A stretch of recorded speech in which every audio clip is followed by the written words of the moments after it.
തലശ്ശേരി കോടതിയിൽ നടക്കുന്ന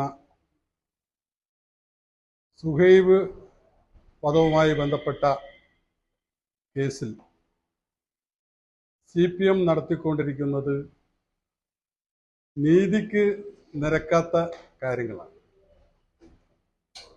നമുക്കറിയാം, ഈ കേസുമായി ബന്ധപ്പെട്ട് തുടക്കം മുതൽ ഈ കേസ് എങ്ങനെ നീട്ടിക്കൊണ്ടു പോകാം എന്നുള്ളതാണ് CPM നടത്തിക്കൊണ്ടിരിക്കുന്നത്.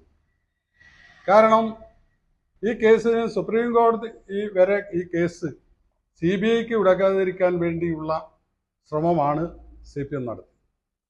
അതിനുവേണ്ടി അവർ ഉന്നതരായ വക്കീലന്മാരെ ഗവൺമെൻറ്റിൻ്റെ പണം, അതായത് നമ്മളുടെ ഒക്കെ തന്നെ നികുതി പണം ഉപയോഗിച്ചുകൊണ്ടാണ് ക്രിമിനലുകൾക്ക് വേണ്ടി വക്കീലന്മാർക്ക് പണം കൊടുത്തു.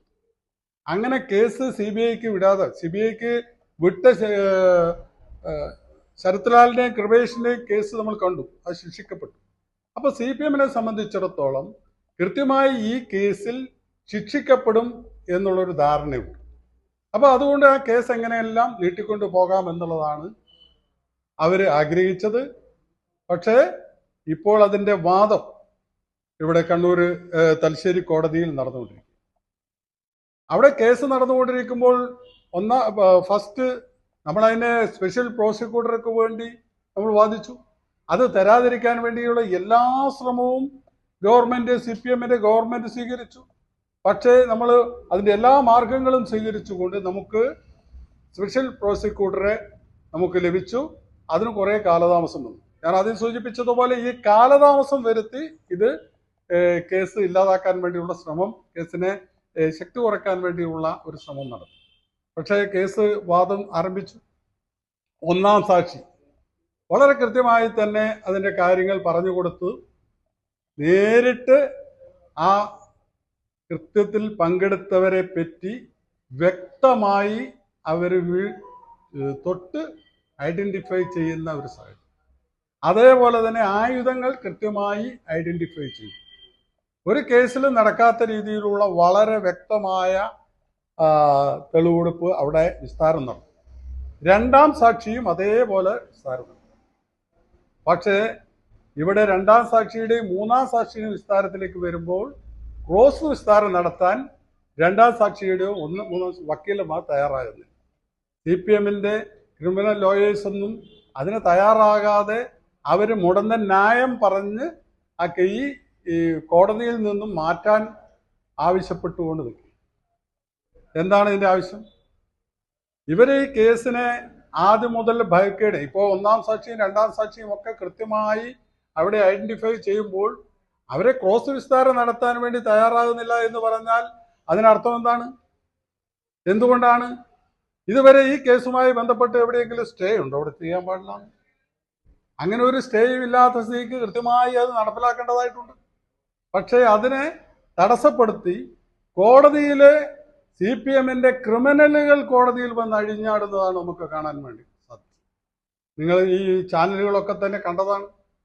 അവിടെ CPMൻ്റെ ഏരിയ സെക്രട്ടറി ആയിട്ടുള്ള ഈ കേസിൽ നമ്മൾ ആദ്യമേ പറയുന്ന ഈ സംഭവത്തിന് എല്ലാം പിന്നിൽ നിന്ന് പ്രവർത്തിച്ച രതീഷ് ഉൾപ്പെടെ ഏരിയ സെക്രട്ടറി ഉൾപ്പെടെയുള്ള ആള് അവിടെ കോടതിയിലുണ്ട്.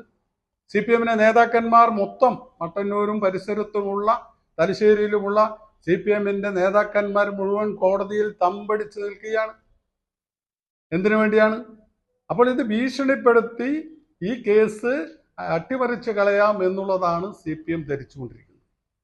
പക്ഷെ യഥാർത്ഥത്തിൽ ഈ കേസിലെ നടത്തിപ്പ് CPM സാധാരണ എങ്ങനെയെങ്കിലും നടത്തി ഭരണത്തിന്റെ ഹുങ്ക് ഉപയോഗിച്ച് കേസ് നടത്തി തടി തപ്പുന്ന ഒരു സാഹചര്യമായിരുന്നു ഉള്ളത്. പക്ഷേ അവരുടെ കേസിൽ നടത്തിപ്പിൽ വൻ പരാജയമാണ് എന്നുള്ളത് ഈ കേസിലൂടെ വളരെ വ്യക്തമാകുകയാണ്.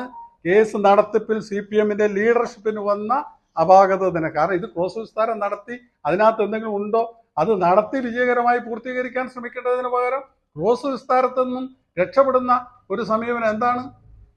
എന്തുകൊണ്ട് ക്രോസ് വിസ്താരം നടത്തുന്നില്ല വക്കീലന്മാർ? അപ്പോൾ അതുകൊണ്ട് അവർക്ക് അവരുടെ ജാമ്യം റദ്ദ് ചെയ്ത് അവരെ ജയിലിലേക്കാക്കുന്ന നടപടിയാണ് ഇപ്പോൾ CPMൻ്റെ നടത്തിയിരിക്കുന്നത്.